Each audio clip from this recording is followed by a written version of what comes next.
அடே போங்க, நீங்கள் பார்த்து கொண்டு இருப்பது உங்கள் இலக்கிய சீரியல் ரிவ்யூ. சரி வாங்க வீடியோக்குள்ளே போய் என்ன நடக்க போகுது அப்படின்னு சொல்லிட்டு பார்த்தீங்கன்னா, ஃபஸ்ட் நான் சொன்னேன் போங்கடா போங்க அப்படின்ற மாதிரி தான் இந்த இலக்கிய சீரியலை பார்த்தா நம்மளுக்கும் ஒரு பக்கம் தோணுதுங்க. இலக்கிய சீரியலை பார்த்து டேய் போங்கடா கம்முன்னு டேய் சப்பு சப்பு நடிச்சிட்டு போகிறேன் அப்படின்னு சொல்லிட்டு தான் ஒரு பக்கம் வெறுப்பு மயிர் ஆகுது.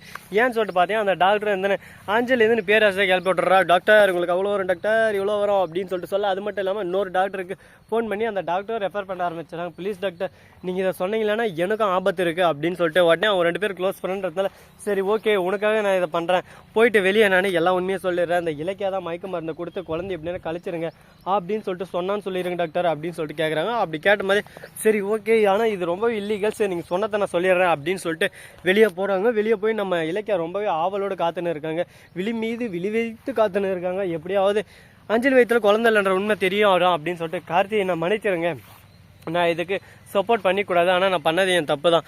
அஞ்சல் வயத்தில் குழந்தை நல்லபடியாக தான் இருக்குது, எனக்கு குழந்தைய கொல்றதுக்கு மனசு வரல, என்ன டாக்டர் சொல்கிறீங்க அப்படின்னு சொல்லிட்டு. ஆமாம் இலக்கியா இருந்தாலும் எங்கிட்ட ஆல்ரெடி வந்து பேசி எங்கிட்ட நல்லா ரெக்கமெண்ட் பண்ணி இந்த குழந்தைக்கும் அஞ்சலிக்கும் செட் ஆகலை, நாங்கள் ஜாதகம் பார்த்தோம் அப்படி இப்படின்னு சொல்லிட்டு என் மைண்டை பிரெயின் வாஷ் பண்ணிட்டா.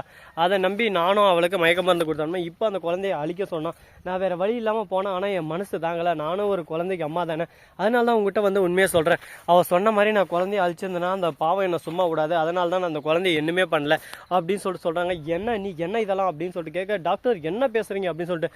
இலக்கியா நீ பண்ணதை நீ சொன்னதை நான் பண்ணதை நான் எல்லாமே சொல்லிட்டேன், இதுக்கு மேலேயே அதை மறைக்கிறதுக்கு நீ முயற்சி பண்ணாத, என்னை மன்னிச்சிரு, உன்னை இப்போவே போலீஸ் வராங்க அவங்களை பிடிச்சும் போவாங்க அப்படின்னு சொல்ல உடனே காத்து இல்லை வேணாம் டாக்டர் எங்கள் அண்ணி எதுவும் பண்ணாதீங்க அண்ணி, ஆனால் உங்களை நான் எந்த அளவுக்கு கோபுரத்தில் தூக்கி வச்சிருந்தேன், ஆனால் நீங்கள் இந்த அளவுக்கு சீப்பாக நடந்துப்பீங்கன்னு சொல்லிட்டு நான் எதிர்பார்க்கவே இல்லை, இனிமேல் என் கண்ணிலையும் என் மூஞ்சியில் முழிச்சிடாதீங்க, இனிமேல் நீங்கள் யாரோ நான் யாரோ அப்படின்னு சொல்லிட்டு ரொம்பவே கோபத்தோட ஆவேசத்தோடு அந்த இடத்த விட்டு நம்ம கார்த்தி கிளம்பிடுறாரு. என்னடா இது கார்த்தியோட நல்லதுக்கு தானே நம்ம இலக்கிய விழுந்து எல்லாமே பண்ணுறாங்க, எல்லாமே என்னடா இது மாறுபட்டு ஆப்பாவே நடக்குது, இதுக்கு நடுவில் என்ன தான் பண்ண போகிறாங்க ஏதான் பண்ண போகிறாங்க.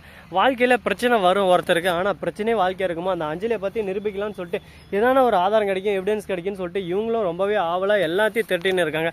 என்ன பண்ணாலும் ஏது பண்ணாலும் ஏதான ஒரு விதத்தில் கரெக்டாக அந்த அஞ்சலி தப்பிச்சுன்னே இருக்கல, இதை என்ன தான் பண்ணுறது, இதை தடுக்கிறதுக்கு ஒரு வழியே இல்லையா அப்படின்னு சொல்லிட்டு ரொம்பவே கண்காலிங்க போய் ஒரு பக்கம் ஃபீல் பண்ணிருக்காங்க.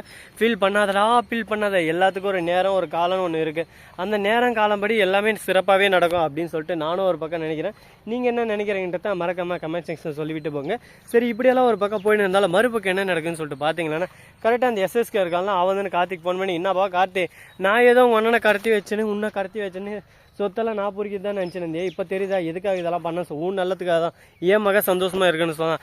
இலக்கியா எப்படியாவது உன் கருவை அழைச்சிட்டு கரெக்டாக அந்த சொத்தை மொத்தத்தையும் வாரிசு எல்லாம் பண்ணிட்டு இவளே அடிச்சிடலாம்னு சொல்லிட்டு பிளான் பண்ணிருக்கா, அது எல்லாமே எனக்கு தெரியும், அதனால தான் நீ இந்த சொத்தை கொடுக்க போகக்கூடாது, இருக்கிற சொத்தும் உன் கையை விட்டு போயிடும், அதுக்கப்புறம் நீ தனிமரமாக ஆகிட்டு கஷ்டப்படுவே, நீ கஷ்டப்படக்கூடாது, என் பொண்ணும் கஷ்டப்படக்கூடாதுன்ற ஒரே காரணத்தால் தான் நான் இந்த மாதிரி எல்லாம் பண்ணேன் அப்படின்னு சொல்லிட்டு எஸ்எஸ்க்கு வந்து நல்ல மாதிரியே பேசி ஒரு பக்கம் கார்த்தியை பிரெயின் வாஷ் பண்ணால். கார்த்தியை பற்றி நல்லாவே தெரியும், எது சொன்னாலும் அப்பா அவங்க அப்படியே நம்பின்னு அப்படியே செய்வார், அதனால் இங்கே ஒன்றும் பண்ண முடியாது, அது போல் எல்லாமே மாறிவிட்டது.